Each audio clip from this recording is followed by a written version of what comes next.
This tank was one of the most outrageous tier 8 tank destroyers that Wargaming have ever released for some of the more experienced players within the game, and it is in fact a Cold War vehicle that was first introduced as a Cold War vehicle and then ported over onto the World War II mode, released as another premium tank that we could get. But the problem is that this tank is basically the exact same as the Cold War version, bar a few differences between how they're balanced within each mode. However, of course, when you take a vehicle that is pretty solid in Cold War and slap it into World War II up against all of the traditional tier 8 tanks, you end up with a very, very strong premium tank. And so hence why we're reviewing this tank a little while after it was actually created, and seeing whether it still stacks up to being one of the more kind of overpowered or certainly very, very competitive tanks when you can use it properly.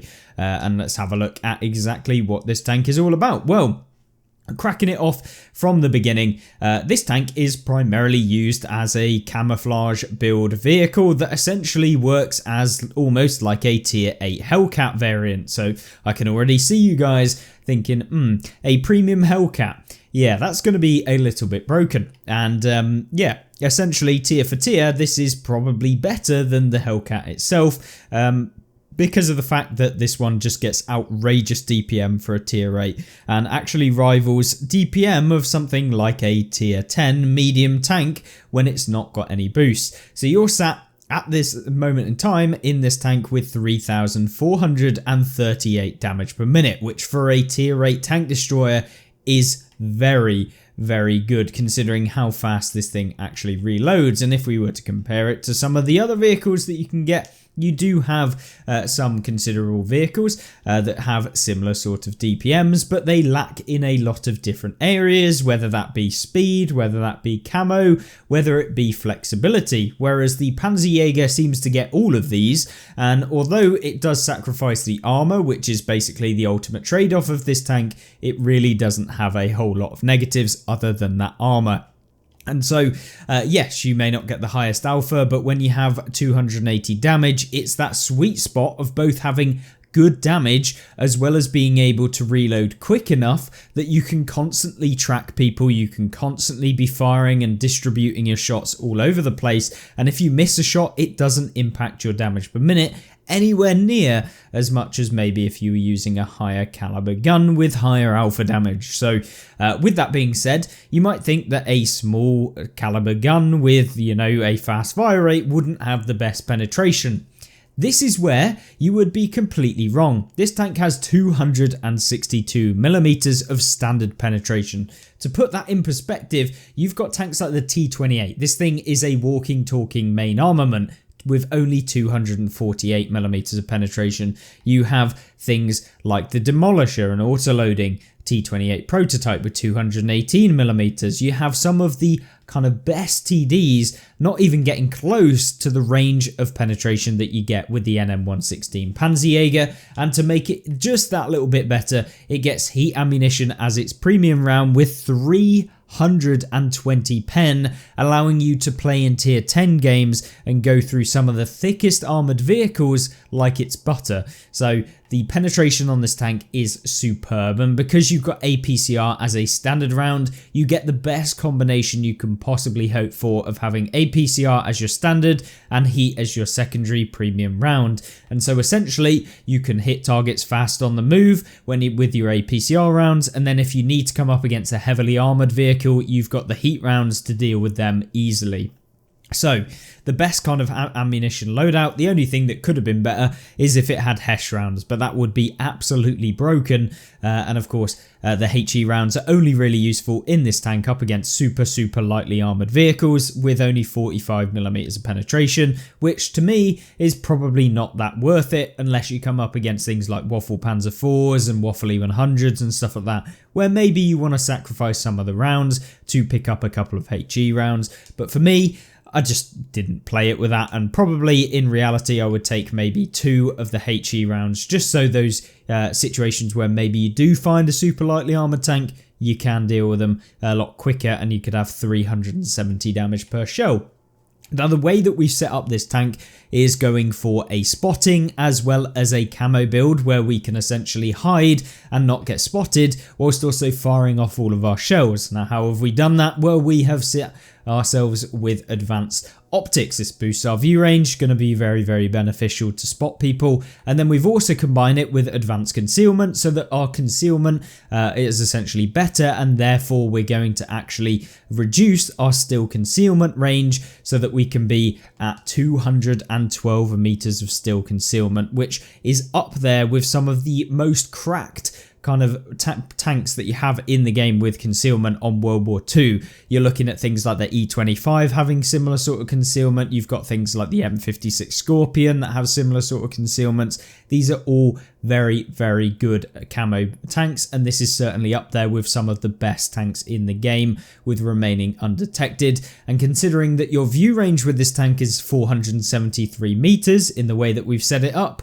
you have over double the view range as you do your detectability, allowing spotting damage to come really, really easy with this tank. And we'll see that in the gameplay that we have coming up, and in fact was played on stream as one of the first games that we actually played. Now, with that being said, we're running full premium consumables. That's because it's a premium tank and it earns extra silver, so not really got a problem with that. And we've got quite a lot of silver anyway, so you know, it's just a case of if you want to swap out some of these so that you save a bit of money every game, I would recommend the med kit going first and then having enhanced repair kit and enhanced rations. If you want to save even more money, get rid of enhanced repair kit and just have a normal one. And I would never recommend getting rid of enhanced rations as it provides such a massive boost to your vehicle, improving basically everything about your tank by 10%, as well as giving you 15% better on top of that when you use it actively. So a crazy, crazy bonus when you do activate that, increasing your DPM, your view range when you do activate your rations,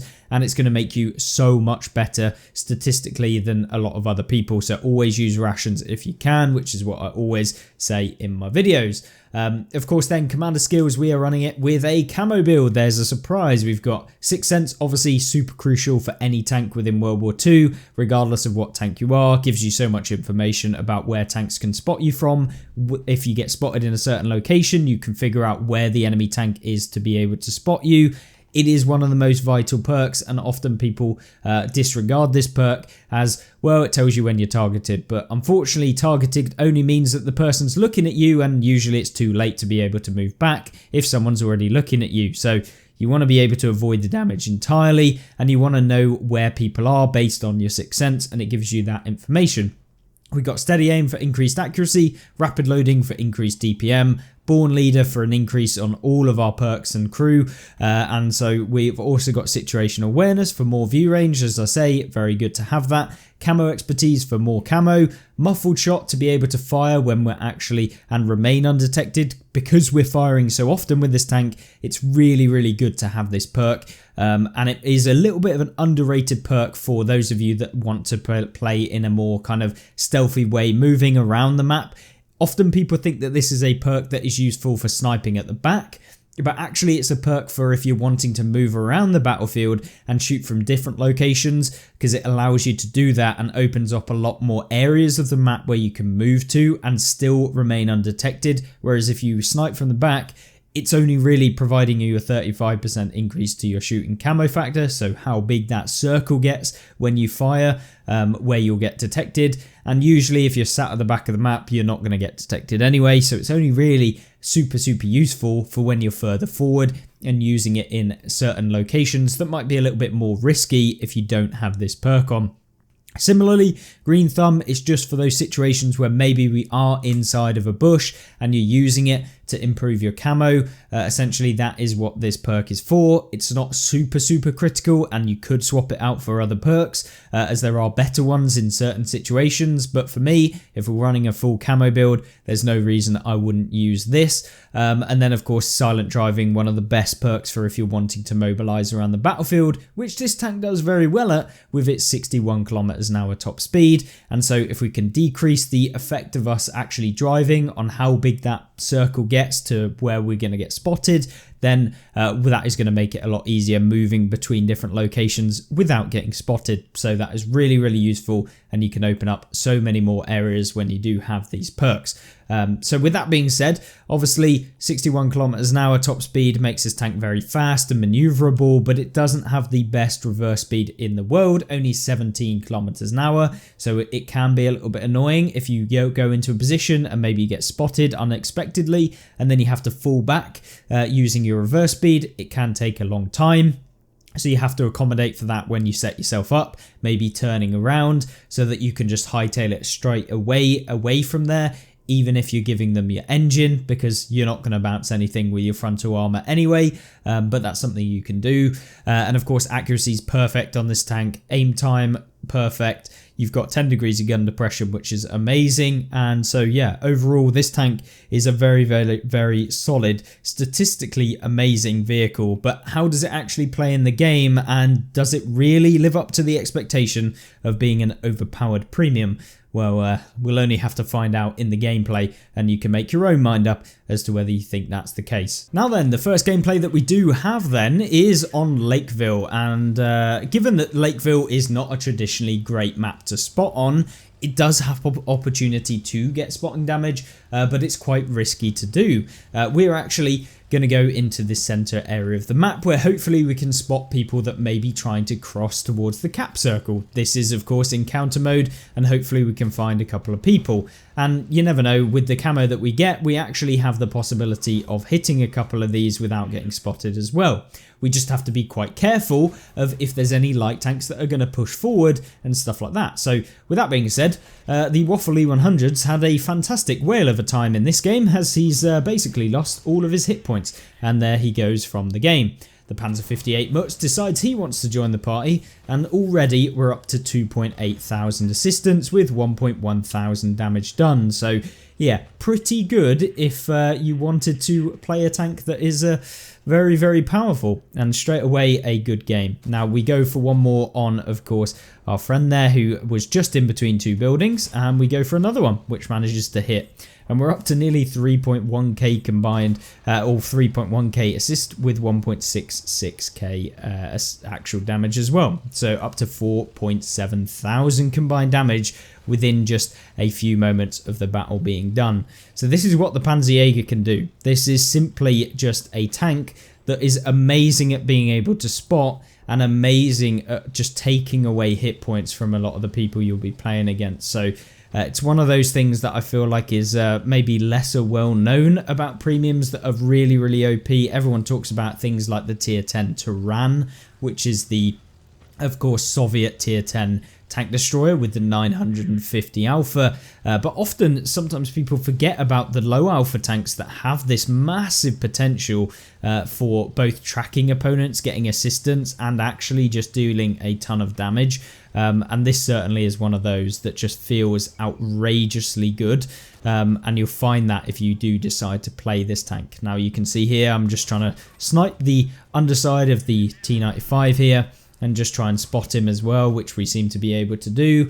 And yeah, it's just a case of finding out where this T95 is and getting rid of him, because if we were where we were, we'd probably get spotted. So might as well move and not get spotted again. This is basically all the Panzerjäger is about. It's about preempting when you're going to get spotted and then moving to a position like you saw here. Because we've got all of those perks, because we've got all of the equipment on to boost up our camo, it's very difficult for opponents to actually outspot you, and even light tanks will struggle to come anywhere close to you without getting spotted themselves. And often you'll actually outspot a lot of the light tanks, which I'm sure will be very annoying for them, but of course very, very useful for you. Now, realistically, with a Panzerjäger on the enemy team, you really do just have to kind of get close enough where you are going to guarantee that you'll spot them.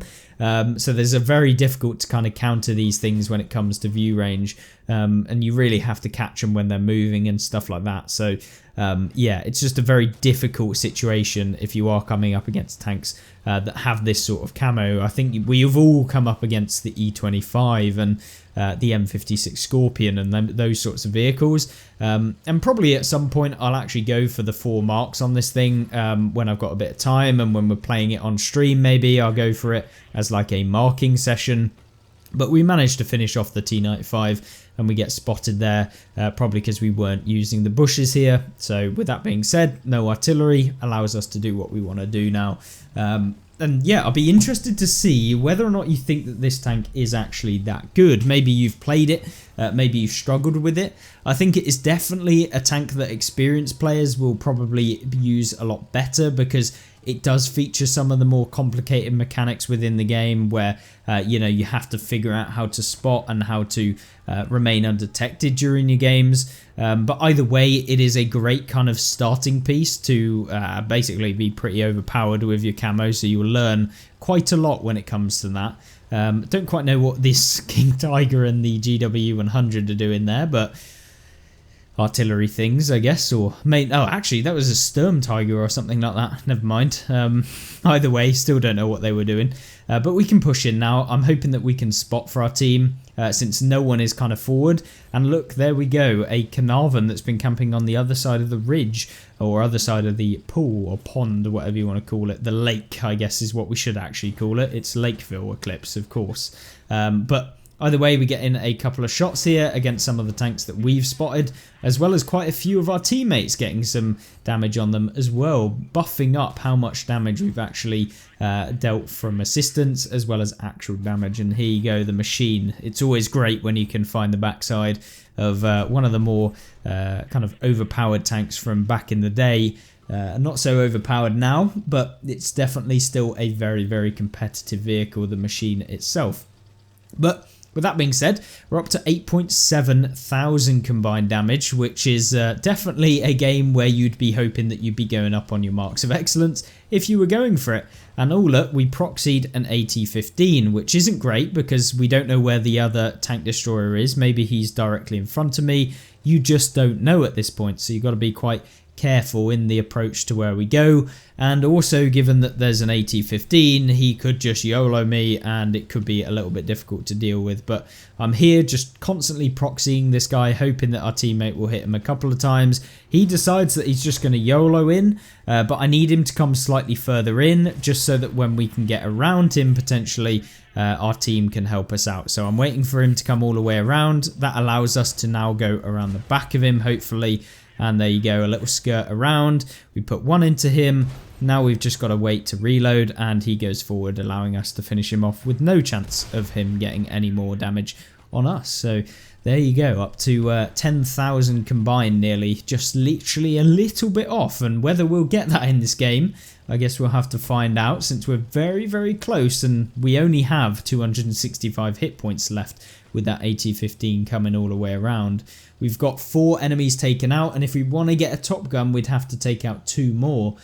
So fingers crossed we can maybe finish those guys off that are last left alive, but it's unknown at the minute where these guys are. I'm a little bit concerned that there could be someone where we're looking over here, which is why I'm not going all the way around, because obviously we've got no hit points left, and both of these TDs that are left alive could finish me off in one shot, especially the SU-130 PM. And with that being said, we managed to find out where both of these tanks are. So with that kind of knowledge, we can kind of be a little bit safer in what we're trying to do.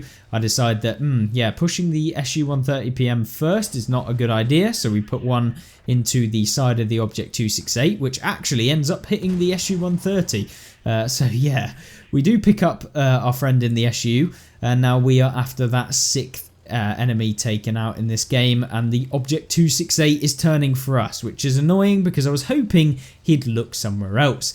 But with this kind of aim, I'm hoping we can track this guy. It of course does not go where we aim, which is fantastic. And so we now have the annoyance of trying to get back up this hill, given that we've not got any speed. Hopefully we can get there. Can we do it? No, we can't. The MBT comes swooping in and finishes him off. But we do pick up 10.4 thousand combined damage in a tank that is absolutely still one of the top tier 8 tanks that I enjoy playing in as a premium, and it is just insanely good when you understand how to use camo. And if you do, then this tank is certainly one of the most overpowered tanks in tier 8, tier for tier, just an incredible vehicle. And we pick up 509,000 silver with a ×2 silver boost, no less. but still a crazy amount of silver, rivaling that which Cold War used to give if you had an okay game before they nerfed the silver amount that you could get per game. But hopefully that's given you everything that you need to know about the NM116 alongside some gameplay as to what it actually looks like on the driving end. So if you see one of these things, just be sure that you don't want to give it all too much of a disregard, and definitely think about where this thing's going to be in the game if you see it in there. But either way, hopefully you've enjoyed this video. I sure enjoyed playing it, and hopefully you'll join me on stream when we're streaming every day for the next 27 more days. So yeah, hopefully when you see this, the stream has just ended and you can go back and watch me live. Whether we have good games or not is entirely down to the day, and of course you guys who I'm going to be playing against. So yeah, fingers crossed. I will see you there, and if you don't see from me in the rest of the week, I hope you have a great rest of the week, and I'll see you in the next one. Goodbye.